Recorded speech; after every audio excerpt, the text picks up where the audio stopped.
ہمیں جوائن کیا ہے، دفاعی تجزیہ کار ہیں ڈاکٹر ماریہ سلطان صاحبہ، ویلکم کہیں گے آپ کو۔ ڈاکٹر صاحبہ، جس طرح سے ہم نے دیکھا ہے کہ دی نیشنل انٹرسٹ کے مطابق آبی ڈیٹا کی اگر ہم بات کریں تو اس کی فراہمی روکنا بین الاقوامی قوانین کی خلاف ورزی ہے۔ پاکستان اس معاملے کو عالمی فورمز پر کس حد تک مؤثر انداز میں اس وقت اٹھا رہا ہے اور مزید کس حد تک اٹھانا چاہیے؟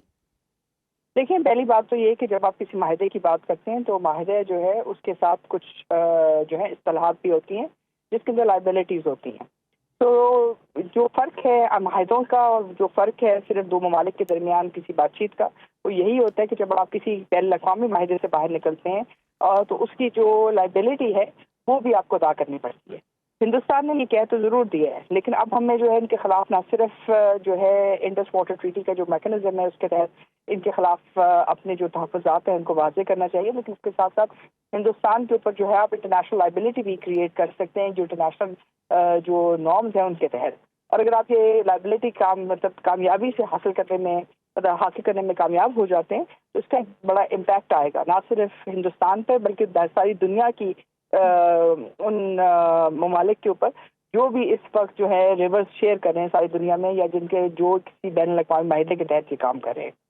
جی ٹھیک ہے ڈاکٹر صاحب، یہ بھی کہیے گا جیسے ہم دیکھ رہے ہیں کہ امریکی جریدے کی جانب سے پاکستانی موقف کی حمایت کی گئی ہے، تو آپ کو کیا لگتا ہے سفارتی حد تک یہ کتنی بڑی کامیابی ہے؟ دیکھیں، یہ بہت بڑی کامیابی ہے کیونکہ جو چیز آپ کے این سی اے نے کہی، وہ نیشنل کمانڈ اتھارٹی نے یہی کہا تھا کہ اگر آپ پاکستان کا پانی بند کریں گے تو ہم اس کو اعلان جنگ کے مترادف سمجھیں گے، بلکہ اعلان جنگ نہیں بلکہ جنگ کی ایک طرح سے پہل سمجھیں گے۔ تو اس کا مطلب یہ ہے کہ اس کو آپ نے ایک اسٹریٹجک ویپنائزیشن کی طرف آپ لے گئے ہیں کہ جہاں پانی جو پہلے یہ سمجھا جاتا تھا کہ آپ اس کو غیر روایتی طریقوں سے یا بالخصوص بات چیت سے یا بین الاقوامی معاہدوں کے ذریعے ختم کر سکتے ہیں یا اس کے ذریعے آگے لے کے جا سکتے ہیں، اس کے مترادف جو پاکستان نے موقف اختیار کیا یہ اس کی تائید ہے کہ اگر کوئی بھی دنیا میں ملک پانی کو بطور ہتھیار استعمال کرے گا تو آپ حق پہ جانب ہے کہ آپ ان کے خلاف طاقت کا استعمال کر سکیں۔ بالکل آپ نے درست فرمایا۔ ڈاکٹر صاحبہ، کیا فیوچر میں آپ کیسے دیکھتی ہیں کہ پانی کا جو مسئلہ ہے اس میں بھارت کا اگر یہی طرز عمل رہتا ہے تو مستقبل میں جو دیگر بین الاقوامی آبی معاہدے ہیں ان کے لیے کس حد تک خطرناک ثابت ہو سکتا ہے، ایک مثال بن سکتا ہے، کیسے دیکھتی ہیں آپ؟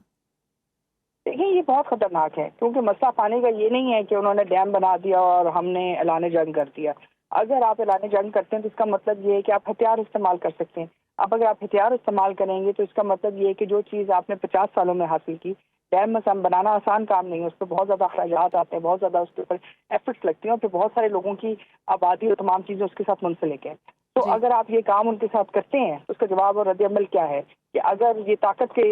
اعتبار سے ساتھ آ گیا تو ظاہر ہے اس کا ایک امپیکٹ جو ہے کریٹ ہوگا، اور وہ جو امپیکٹ ہے وہ جی کیا ہوگا؟ اس کا مطلب یہ کہ آپ کے پاس جنگیں ہوں گی جو اس سے پانی کی وجہ سے ہوں گی۔ ٹھیک اور ہے ڈاکٹر صاحبہ، آپ کا پوائنٹ آ گیا